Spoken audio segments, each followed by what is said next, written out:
Hey there, gang. Welcome back to Papa's Model Workshop. I'm Papa, and this is my workshop. Well, Happy New Year. I hope that everybody had... I got boxes and stuff dropping over here on the left. I don't know if you can hear that. But anyway, I hope everybody had a Happy New Year. 2025, I hope it's going to be a wonderful year. I'm sure it will be. I have a number of things going on, and if you have... watched the previous videos, you know that I mentioned that in addition to doing the Peterbilt, which I have all the parts all painted right now, and we're ready for assembly finally, and we're over here at the assembly bench, but not for the Peterbilt. This is a 69 Chevelle. And I just went over this body, and boy, this body is in great shape. I mean, I don't see any mold lines or anything on here. No dimples or flash, nothing. This body was just wonderful. The hood, on the other hand, did need a little bit of work. I had two really large scratches, one coming right down here and another one over here. So I sanded all of that down. Now, the reason I'm talking to you about this Chevelle in the middle of doing the Peterbilt build, and here's the Chevelle that I am going to be working on. I have a friend, and she asked me to do this 69 Chevelle as a surprise for somebody, and she needs this done by the beginning of February. So this being the very beginning of January, I've got to get going on this. So I have two things going right now: the Peterbilt, and we're going to be starting on this Chevelle. And as I mentioned, I sanded everything down. The body looks great, and the hood, I sanded out those scratches. I don't think you can see any scratches on there at the moment. So that's all set and ready to go. So what I'm going to do is I'm going to take this over to the paint booth. I'm going to shoot this with primer. Let me show you quickly the Peterbilt. Hang on one second. I've got this is such a mess today. No, actually, I shouldn't say it's a mess today. It's a mess every day. But anyway, here is the Peterbilt. Trust me, there's a tow truck in here. But all the turquoise color is done. Came out real nice. And here's the engine in that yellow color. And I think I mentioned that in the last video that I used the testers to do this, and these clips don't want to seem to hang on. Okay, there we are. But everything is done, and as you know, I separate everything by color. These are a few of the extras, you know, things like the hydraulic jack and so forth, which I have not gotten to, and I probably won't get to that until the very end. You know, but all of our parts are all painted up here by color. So that's all set and ready for assembly for the most part. And here we have, we'll bring back our Chevelle here. And here's our Chevelle, okay, in the same organized or organizer is what I'm trying to say. You know, all separated by their colors and so forth, but nothing has been primed. Everything has been sanded, and it's ready to go. So that's where we're at right now. I'll meet you over at the paint booth, okay?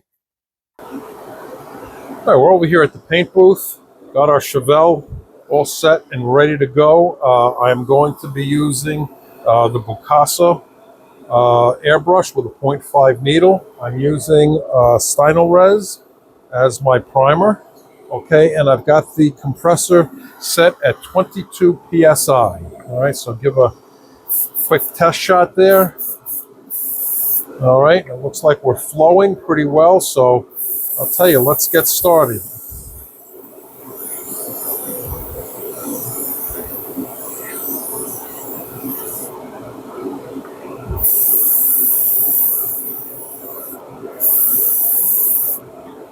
Stynylrez is a real nice primer.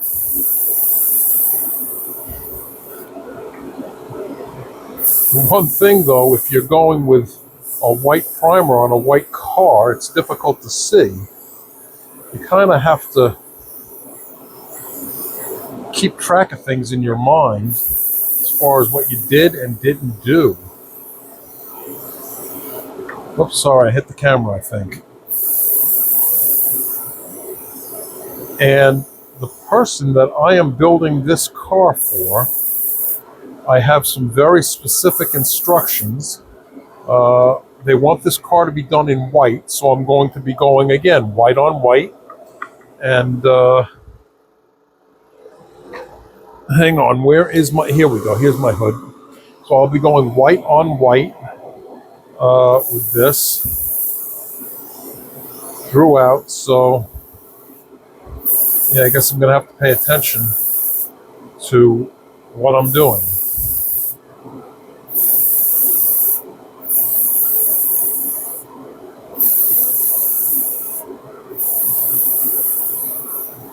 And this thing that I'm using here, this is simply a dowel, okay? A wooden dowel that I got at Home Depot.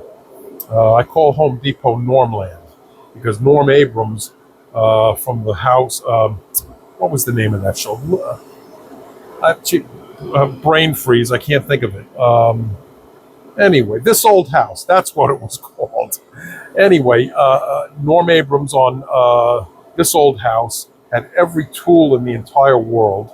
And so I got used to calling Home Depot Normland. I think I've mentioned that before. So anyway, I got this dowel from there and just cut it.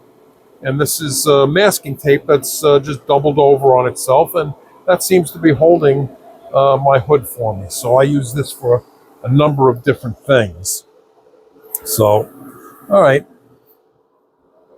These are the seat backs. And what I'm doing is I'm priming all of the parts that are going to be white. Now this is going to be where the seats go. You're not going to see that, and that's not going to be painted, but I'm here. I'm just trying to be thorough. All right. And these are all the white pieces.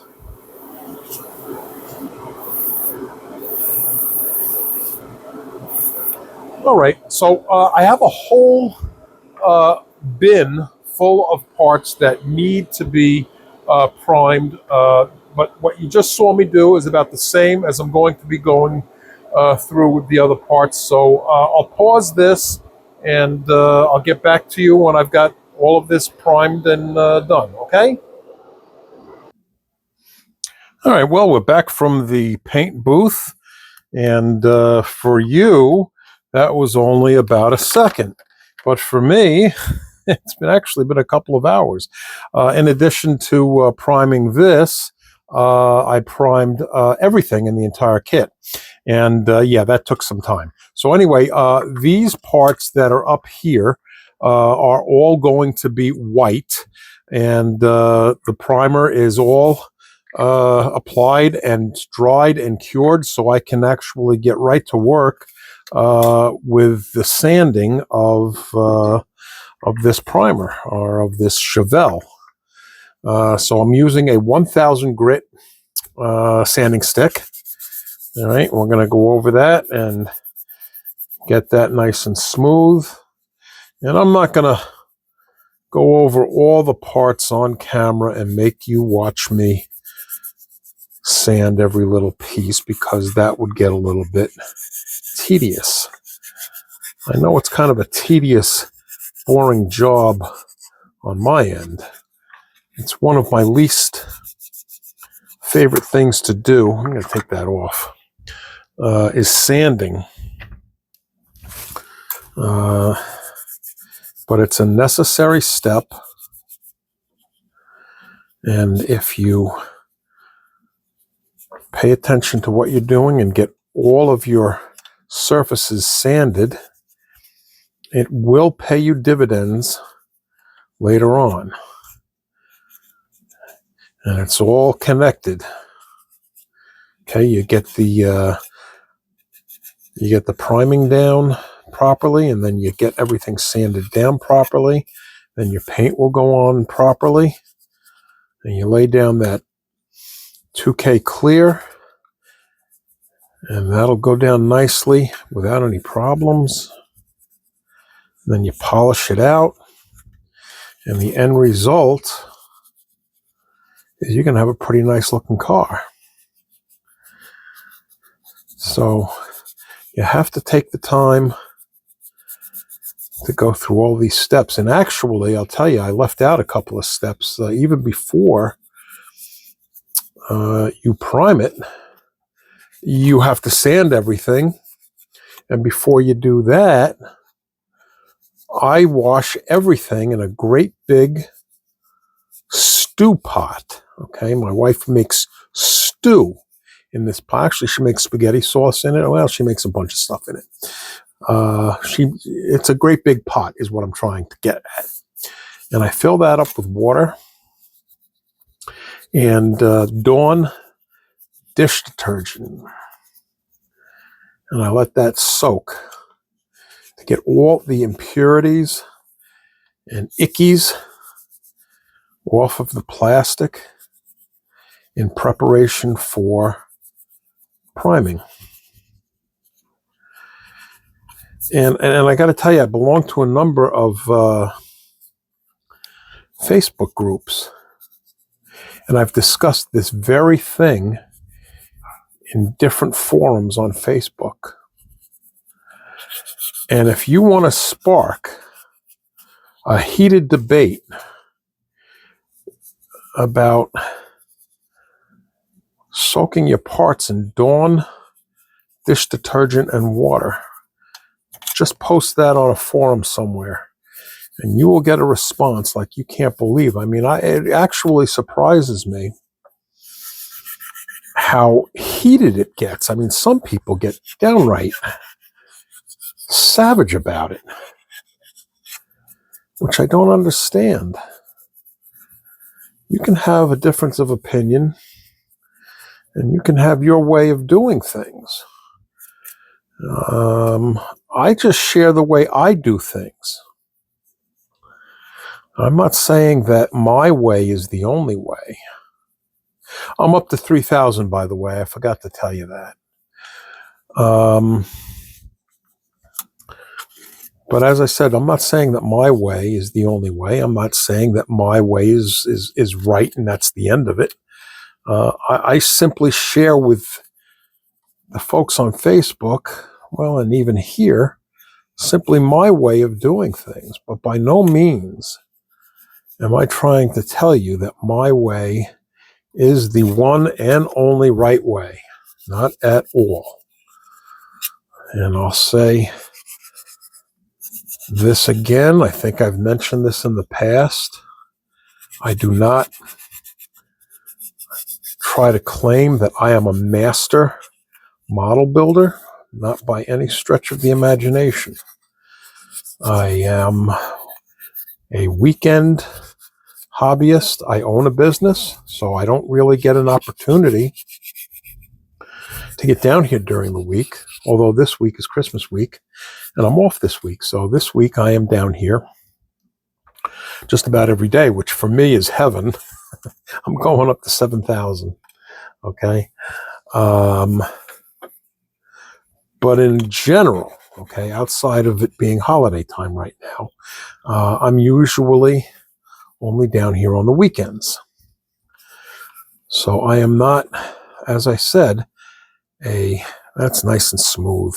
Wow, that's coming out nice.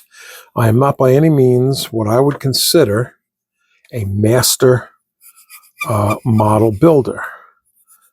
I think if I were to be completely honest and objective with you, I'm an okay model builder. I'm fairly comfortable with a lot of aspects. There are some things that I am not real comfortable with, but I'm learning those things. And even the things that I am comfortable with, I'm constantly striving to do better. and learn. Now, I'll tell you, I think I gave you my whole story about how I got back into modeling in the last video. So I'll tell you another story while I'm sitting here doing this. Many, many years ago, okay, as I said, I'm going to be 64 next week. I'm an old man now. But I'm going to go back to when I was in my 20s, and I was a tournament racquetball player. Just blowing the dust off of here. I was a very serious racquetball player. I loved it. I played every single night. And I played in a couple of different leagues. I don't know how many leagues, but more than one or two, a number of them. And I actually played in tournaments on the tournament circuit. And I used to travel around. And I played in 1989. I played in the U.S. Open in racquetball. Now, I know that sounds, you know what, I'm doing this and I'm doing it backwards. I'm going over this with I'm going over this with 7,000. See that? That's what happens when I tell stories and I don't pay attention to what I'm doing. I should have started this with a 1,000. All right, so now I got to go back over this whole thing. All right. Where did I leave off here? Yeah, I played in the U.S. Open in 1989. Now, that might sound kind of impressive, but I'm about to burst that impressive bubble, okay, and tell you the reality of that. I got my ass kicked, okay, in the first round. So it's not as impressive as it sounds. But my point is, even though I played racquetball and did pretty well with it, I never considered myself a master at it. And I'm certainly no master model builder. I'm an okay model builder, and I enjoy it very, very much. And I like to share my enjoyment of the hobby. And that's why I belong to so many Facebook groups, okay? And that's why I do the YouTube videos, because I like to share my enjoyment of this. But in doing so, again, I'm repeating myself. My sharing with you does not mean I am a know-it-all. It does not mean it is the one and only way to do things. It's just me sharing the way I do it. And you can take a look at that and maybe think, gee, that's a good idea. I never thought of doing that way. And try it out yourself. Or you might look at that and say, this guy doesn't know what he's talking about. I don't do it that way. And I know lots of other people that don't do it that way.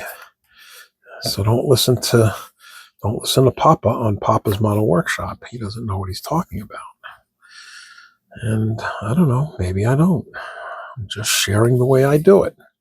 It's up to you to decide if you find any value in what I do.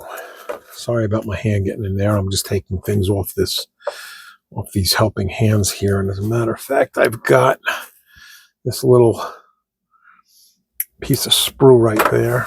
And I'm going to grab my file here. Okay, can you see that great big piece right there? Okay, right there. That's a big piece. And that's a little bit too much for a sanding stick. So I'm going to get that down as close as I can with my Rui tool clippers. And then I'm going to take my file. My file, I can get beastie chunks out of there. Okay, and that looks pretty good. Now I'll go to my sanding stick. All right.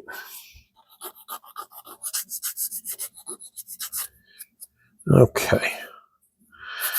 I actually had this on pause for quite a while I was doing all of the priming. So I really hope that the battery didn't run out on me on my mic. I wear a wireless microphone, and I have another piece of that wireless microphone system that mounts into the bottom of my cell phone. That's what I use to shoot my videos, my camera on my cell phone. And that's also battery powered, that little attachment. And I've had that happen to me before, where that battery attachment for the microphone has run out of battery in the middle of my doing this. And I'm hoping that's not going to be the case now. There's no way to really check that battery level. So I'm hoping that I see blue lights on. Okay. Usually if those blue lights are on, it's still functioning. Now, like I said, if you're getting a little bit bored by watching me do this, this is the end of the white pieces. So we'll put an end to the sanding at that point. Okay, that's a 3,000. I'm going to finish off with the 7,000. All right. And give me some feedback. Leave me some comments. There are some folks that have left me some comments on more than one occasion, and I want to thank them very much for watching, first and foremost, and all of you who are watching, I want to thank you too. And for those of you that went a step further and commented and gave me a couple of likes and so forth, I can't tell you how much I appreciate it. Okay, that's going to do it for our white pieces, I think. Actually, no, here, I forgot about this guy. Forgot about that guy right there. Okay, so let me get these out of the way. Get that guy right there. Okay. Yeah, I forgot about these two. Forgot. And that's what happens when you are about to be 64. You forget things. Brain isn't as sharp as it used to be. I'm not a dimwit yet. Not saying that. But just not as sharp as I once was. Okay. And we'll get back to the Peterbilt, I think, in the next video. But I'm just going to get this started today. And where's my 1,000? There it is, 1,000. And all the pieces are painted on that Peterbilt, as I mentioned. So we'll be able to actually start doing some assembly. Am I going out of frame here? I have a tendency to do that. I'm sorry. I try to keep things centered in frame. And you know what's happening? I'm sitting here and I'm enjoying talking with you, actually, and I'm not paying attention. And I think my hands are wandering out of frame. So I apologize about that. But this is the last white piece. So that's going into the white pieces bin. Okay. And I will then move on to some of my other pieces. I got my aluminum bin here. So I will move on to aluminum and my semi-gloss black and all the colors in the spectrum of this Chevelle. But I'm not going to bore you with that on camera. You'll just have to take my word for it. Look at that, I got a big hair. Oh, no, that's not a hair. That's, okay, no, that's actually nothing. All right. From this angle and the shadow coming across from the lights, I thought that was a big hair, but no, we're okay there.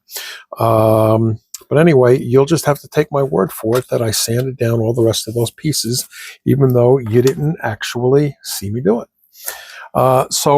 Again, the next build, we'll jump back over to the Peterbilt. And for the next little while anyway, I will be jockeying back and forth between the Peterbilt, this Chevelle, and I mentioned to you that on January 1st, I almost said June, January 1st, I've already gotten started on that. So anyway, the group build. And anyway, I want to thank you all for tuning in. And I appreciate the comments and the thumbs up and all that kind of stuff. And I look forward to the new year that lays up ahead of all of us. And I hope we can get our subscriptions up. I love talking about this on camera with all of you.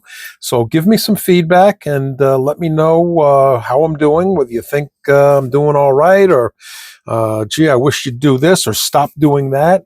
And in the meantime, I will catch you in the very next video. Okay, so Happy New Year, everyone, and I'll catch you next time.